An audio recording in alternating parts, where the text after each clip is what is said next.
Marc, thanks so much for calling to the podcast. I took a couple chances, but I get it. We're in a new age, new technology, new everything. Man, thanks for just calling in and just talking about your latest project. Thanks, man. Good to meet you. Well, let's just leave it all. You're pretty much Marc Scibilia on all forms of social media. That's important because I want that to come out up front because I want people to discover your music much like, I did. Honestly, like I learned about your music, it was around the time of last year's Super Bowl and pretty much the Jim Jones, the thing you did with Jim Jones with Nice. I'm trying to remember that song, Good Die Young. Yeah, we did a couple on that record, but it was really cool. I loved working with Jim, and I mean, he's so talented, and he's such a big vision, and so I was glad to be part of it. And yeah, that was a part of Nipsey Hussle tribute, and then from there on out, that's when I kind of got locked into what you're doing, who you are, and all that other good stuff. So that was a great introduction, and I want people to have that same introduction when they listen to you on my podcast. Oh man, I appreciate that. Thank you, Sam. So I gotta do the check-in. How you doing? It's in the middle of a global pandemic in these uncertain times. How you holding up, man? Man, I'm good. I can't complain. I got a wife. I got a daughter. My life is, basically pretty close to the same. I mean, I definitely would have been traveling.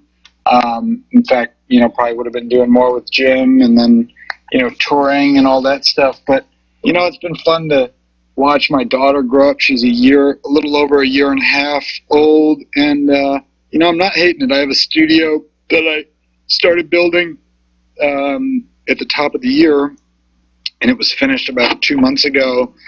And so, I never liked leaving my house anyways. And so as far as that goes, I'm good. It's a really tough thing for a lot of people who are out of work, and certainly my work is somewhat uncertain. But, for the most part, I'm not really stressing at the moment. So I'm thankful for that. But believe it or not, when we sit down and talk about your work, you don't waste no time, man. I mean, I guess you took the, for lack of a better term, bright side of a global pandemic, and you wrote and recorded this album. It was like, 3 months? Yeah. So basically, my dad passed away in January Sorry to hear that, man. This year, and then when he passed, we went to New York for one trip, and I think I actually spent some time with Jim in the studio, and then I was there for a couple different things, and then I came back to Nashville, and at that point, things were shutting down. It was like end of February or whatever, March 11th. I just stayed in my basement and worked on this album, and I really didn't do anything else for about 3 months. And like I said, man, I'm sorry to hear about your dad, and unfortunately, my parents passed during this time, and from COVID? No, sir. And I guess me and you, I don't want to go too inside baseball, so if you want me, I'll shut up. But I kind of, I do mine with, my healing, I guess, is like dark humor lately. Right. And one of the things that I can't stress enough, it's a joke, it's a good joke, I guess. It's a dark joke, but if you're going to die in the middle of a pandemic, please die of the pandemic. Is a lot less explaining. Right, yeah, totally. Yeah, wow. I mean, it's like dying on 9/11, but you were in Kansas City and it was a car accident. Like, okay, you gotta have to add a little bit more detail. Wow, crazy. Yeah, man. Well, I'm sorry to hear that. Yeah, hey, and right back at you. But one thing I kind of want to, our stories are different, but you were able to do something, and but the blessing is you had a child, and you can kind of see this in the album. I know it's a ham-fisted segue, but at the same time, during this album, you talk about many dark things, but you find the bright side. It's like you're blending light and dark. Was that a theme? Was that a conscious thought? Is it something that just kind of happened? I find, for me, personally, I find that when art, goes either one way or the other too hard for me, that's just not really what I'm trying to make. I'm trying to make something with contrast, light and dark, and I think they complement each other. And I think it's also like, it's just for where I'm at right now, because maybe I will want to make, one of those, one of those colors at some point. But for me, it was just where I was at. My dad was sick and my daughter was born, and so I was flying to see him while simultaneously, flying back home and seeing my daughter. These experiences were really crazy. It was like when you have a brain tumor, you're not fully in control, and so especially when they had him up on drugs like early on to kind of keep things at bay. And, so I'd have these crazy experiences where he was like, either really aggressive or whatever. There's all this crazy stuff happening, but then I'd go be with my daughter, and it was awesome. And I'm really thankful my dad, we got him off of some of the drugs, and he really kind of turned back into himself. We had a sweet couple months, but yeah, I mean, it's just life, I guess. I guess that's all I'm trying to do is take a picture of what things are really like, and life is full of light and dark, That's true, because I listened to a song like Wild World where you're totally engulfed in what's happening right now, just the strange world we're living in. Yeah. And then you put emphasis on that one person that you just can't live without in these times. And yeah, it is a love song, but this is what I mean, where you interweave, and I mean love in the general sense of like whatever your definition is. But it was woven into this like whatever post-apocalyptic hellscape that we're living. But hey, I like you. I mean, that's what I got from it. Yeah. No, that's the idea, really. And that's definitely the idea. And when I listen to some of the stuff, and don't get it twisted, it's you have upbeat songs in there and there's good songs in there, but one of the things that I loved about it is that you didn't shy away from what's happening right now. It's very and I don't mean to offend, and I hope I don't, but it reminds you like this perfect blend of Paul Simon, Springsteen, mixed with a little Passion Pit, MGMT. Is that kind of the guys you inspire? And I guess if you're feeling frisky, maybe just like a dab of Vampire Weekend. Yeah, I mean, those are great references. I mean, those are kind of, honestly, those are a lot of the references that I pick. I mean, Vampire Weekend, 100%. I mean, it's cool you picked that out, because there was like, I can't remember what track specifically, but there was definitely moments where I was like, I want to do something like, what was on their last record or whatever. Paul Simon's a huge influence. They're all like, yeah, those are really kind of the marquee influences for me. That's I awesome. think when you listen to a guy like Paul Simon, I mean, to me, he's such a perfect example. I mean, he doesn't really do a ton of sad in the music, but the lyrics are always, a juxtaposition of darkness and light, and he tells these stories. Sometimes they have the most beautiful upbeat music, but then he's telling I don't know. He could just be telling you about anything, and somehow they all marry together.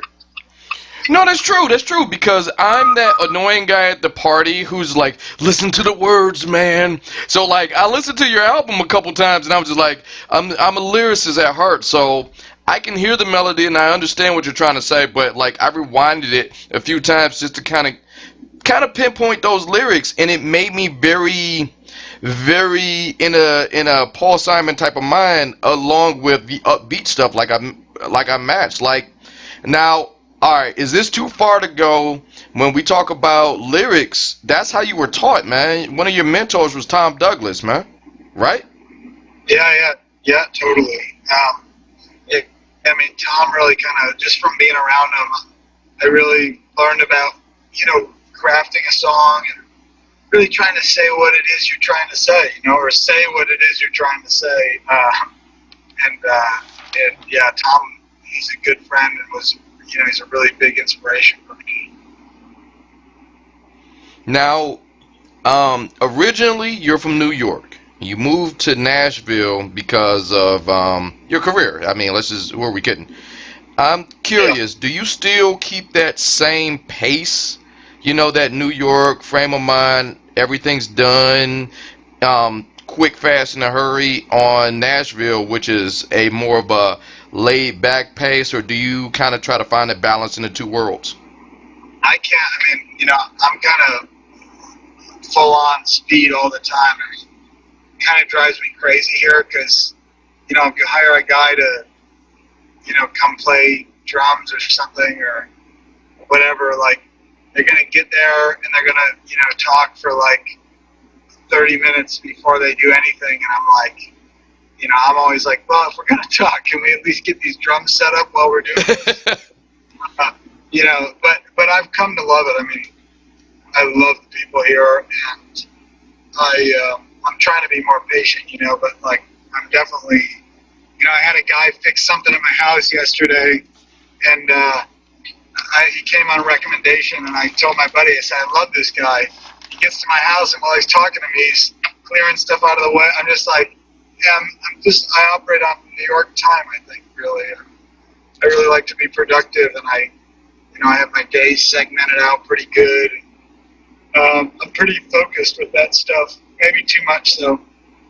No, I think that's a good thing to have. You just got to find the switch. You got to turn it on, turn it off, mainly because I suffer with that myself, and I didn't realize I had to turn that switch off when I became a parent because when I had my little one, it was like, yeah, he's not going to move that fast because he can't, Yeah. Yeah, they're about the least efficient things that you can have in your life. Cool to look at, though. Cool to look at, but just when they get up to speed. Definitely.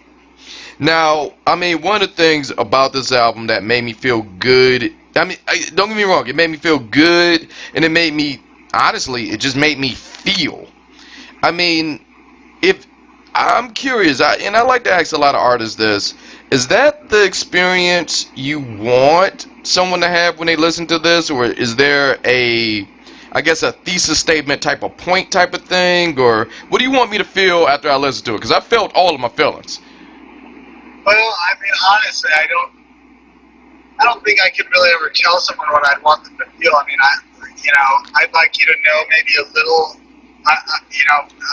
I'd like you to know maybe a little bit about my dad, just even though there's not like a lot of specific stories in there. He inspired me to make this, and but as far as feelings go, I think even feeling anything is really wonderful. I watched and I'm not like a crazy fan, but I did grow up on James Taylor. He's incredible, but I watched him do a performance on Jimmy Kimmel in the beginning of actually I watched a replay of it, and I just was so moved by it, and it was so, he reminded me of my family, my dad, all this stuff, and I thought it was really inspiring because of the way I felt. I mean, I was so sad thinking about, concerts going to with my dad and my family and stuff, but, even if you feel anything, it's really pretty powerful. So, yeah, I don't really have a prescription of, or what I think is going to happen if people listen to this album, but I hope that they'll connect to it, connect their own stories to it. Well, let me flip the question. How do you feel? How did you think this whole experience made you feel as an artist? Because normally, artists, you got to do the travel thing, you got to do the push the album, you got to make the album, you got to do all of this. But now you just kind of like got a chance to sit down in your studio that you built, make an album, and you can just kind of sit back. So how do you and play with your very, very adorable kid? So how do you think this experience made you grow as an artist? Yeah, I mean, I think it was super focused in terms of like there weren't people stopping over to hang out. It was just, I've not had time like this in my life really for a long, long time. So in that sense, it was really great focusing, and I really enjoyed that. As far as how the album actually makes me feel, what's interesting is a lot of times I kind of got to put out a record, and it becomes a stamp for a moment in time, and I more feel from it like when I go back and listen. So I put out an EP about 2 years ago, and it was, it's crazy because when I made it then, it was like felt one way, but now when I listen to it, it totally reminds me of that moment in time, like very vividly. So for me, the feeling kind of comes later. It's all work, there's feeling in the moment, but, Okay, that makes sense. That makes sense. And like when I sit back and listen to it, I kind of want to piggyback on something you said earlier about being relatable. And quite honestly, you've done that. I mean, like in your career, you did the Spotify thing when Spotify was almost like a bad word. It was you and like Joe's Spotify on Spotify, and then from there, you touched a lot of people, got like tons of streams on that. And then I kind of talked about this earlier about the Super Bowl ad where you did the Woody Guthrie's "This Land Is Your Land," yeah. and like that was one of the most Shazammed Super Bowl ads, myself included, because I was just like, oh shit, Woody Guthrie, and I was like, no, that's not him, that's not him. And then you get a chance to do that, but I guess this is a long tail way to say that you've always found a way to interact or just be relatable to the listeners. I feel how does that go? Is that just human experience, or is it more something where you want Joe Everyman to kind of like identify what you're talking about? Yeah, I mean, I think as far as relating to people, I mean, I am a big Springsteen fan, and I think when I saw him about 4 or 5 years ago, or I can't remember what year it was, maybe it was about that long ago, 4 years ago. I think, as a person, I think I'm pretty, like, I like to talk to people. I like to be in the room with people. I love hanging out with people. And so I think I thought, starting off, artists have to have this kind of, aura to them and this kind of standoffish approach, and kind of create distance. But I think when I saw Springsteen, I realized there's also a way to be an artist and really totally put yourself out there and be there for people. And you don't really have to worry about, creating a scarcity in a sense. I mean, in a non-traditional sense, I think, I'm just who I am. Sometimes what I do gets, I have little moments. I'm not on a record label, so there's no guarantee that something's going to go up the charts or that it'll even have a chance. But, I just kind of do what I do, and it finds its way, it finds its people, and I find a life in the middle of the monotony. Yeah, I get that. And when you do that, and I guess the whole point is being so in tuned in yourself that you're comfortable to lend yourself out and talk to people and do those things. Now, I did hear from Little Birdie, like you're so comfortable, you're sitting out, and and this kind of hit me a little bit because this has kind of been the COVID theme on the podcast. Me, my boy BK, because we trying to.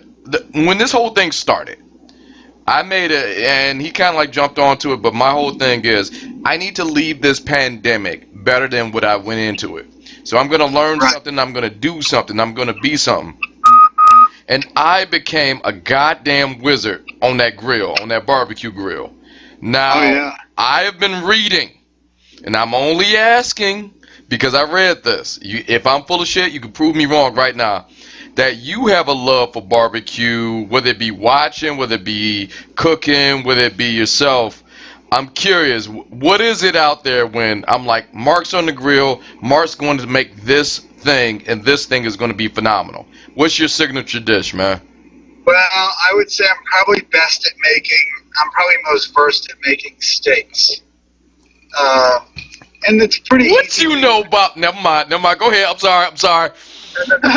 Well, I think they're pretty, it's a relatively easy thing to make, but I think, I've got a couple different ways that I do it, and I definitely enjoy doing it, and it's generally better than what you can get in a pretty great restaurant.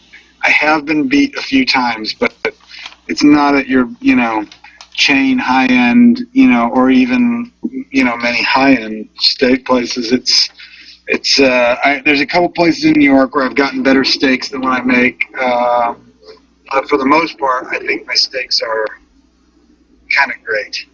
Hey, I'm a steak guy myself. That just speaking to my heart. You know, a good steak goes a long way. But lately, I've been doing the smoking thing. I'm learning how to like do the heat versus spice versus like chips thing. Like Oh, yeah. one thing I've made, especially since like football's back. I can't tailgate because obviously we can't go to the games due to the pandemic. But one of my things I love making is called the bacon bomb. If you can do this, it's not hard, but man, you will be the hit. Are you familiar with what a bacon bomb is? I've never heard of it. Sounds great. All right, here's what a bacon bomb is, right? It is bacon, and then in the inside, if done correctly, it's just like 3 cheeses melted together. So when you cut it, you have bacon on top and just nothing but cheese in the middle, just oozing out as soon as you take it out of the smoker. Sounds dangerous. It's awesome though. Yes, you don't eat it every day, obviously, but it's so good. I love that. Yo, I'll text you the recipe, man. I'm telling you, you get good at this, you're going to be the hit at your next party, social event, or even, you can walk around your house with your chest stuck out. Man, I'm telling you, it's awesome. I love that. Wow. So here's what we're going to do. I won't put a pin in this interview. I thank you so much for giving us so much of your time. Thank you, Sam. It's good to meet you. The project is called Seed of Joy. It's coming out the 13th of November. Hey, you know what? Before we jump out of this, you mind if we play a couple of cuts on the podcast, Marc? Please do. Thanks. All right, and I'm dead serious, man. I will text you that recipe. I'm telling you, when you get that bacon bomb, you will be the hit. People will love you. It's going to be awesome. Oh man, thank you. I'll send that over, and I'll talk to you soon. Thanks so much, Marc. Talk to you in a few. Bye. Bye.